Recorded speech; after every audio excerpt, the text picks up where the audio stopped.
Right, so with apologies first for the state of my shirt, because I've been learning to make halloumi today and I made quite a mess, so thank you to the Master of Curious Goats herself, and I am wearing it as a sort of badge of pride that I have been taught how to make halloumi. Whether I retain that or not it remains to be seen, but it was a really fascinating process. But anyway, so this messy little planting is going to be a fairly simple one, so we're going to be putting into an area where last year I planted a whole bunch of little fruit tree seedlings, which were macadamias, mandarins,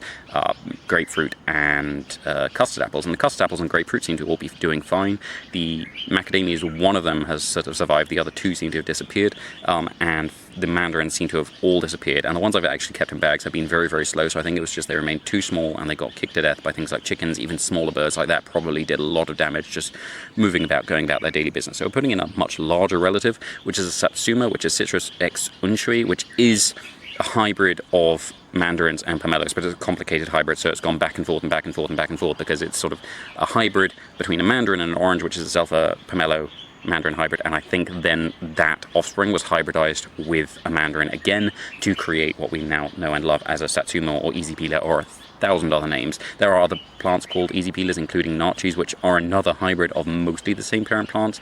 but with a few little complications thrown in. But these were the favourite fruit of my British-Irish grandmother, and so I will be naming this tree, because she has just passed away. I'll be naming this tree Vallianne,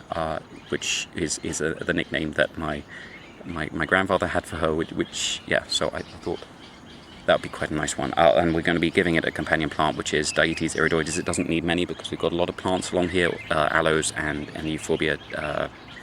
tithymaloides, the devil's backbone, which should provide nice protection for this little tree as it comes up, but it's also quite nice and close to the main driveway, as you can see in the background, so